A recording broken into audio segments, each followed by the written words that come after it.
Ahojte deti, volám sa Michal a vítam vás na mojom YouTube kanáli, kde sa učíme nové a zaujímavé veci.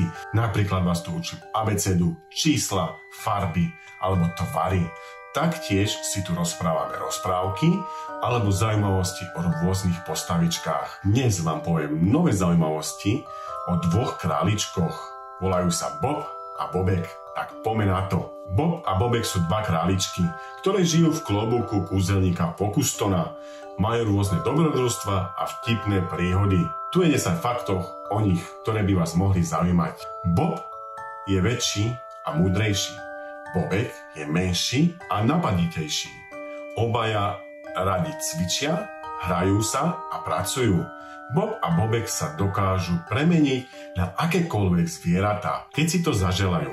Napríklad sa stali slonmi, krokodílmi, medveďmi, vtákmi a dokonca aj rybami. Bob a Bobek majú veľa priateľov, napríklad psa Bubu, mačku Minu, korytnačku Kory, beveričku Vicky, ježka Jezika, sovu Sova a mnohých ďalších. Bob a Bobek sa tiež stretli s rôznymi ľuďmi, ako sú cirkusoví umelci, hasiči, policajti, astronauti, lekári, hudobníci, športovci a iní. Bob a Bobek sa radi učia nové veci, napríklad ako hrať na gitare, ako sa jazdí na lyžiach, ako sa robí pizza, ako sa riešia hadanky, ako sa kreslí a maluje a podobne. Majú zmysel pre humor a vtip. Tie sa radi smejú na svojich nezdaroch a chybách. Bob a Bobek sú zvedaví a dobrodružní. Radi cestujú po svete a spoznávajú rôzne krajiny, kultúry, zvyky a tradície.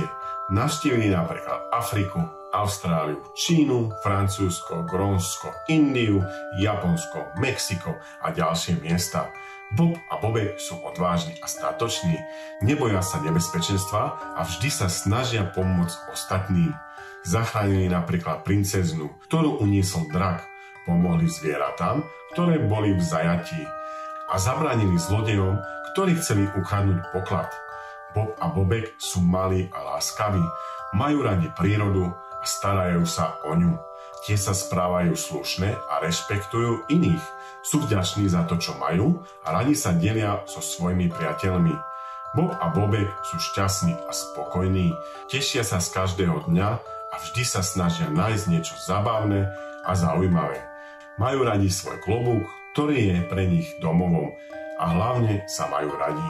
Takže toto bolo všetko, milé deti, o králičkoch Bob a Bobek. Dúfam, že sa vám tieto zaujímavosti o nich páčili.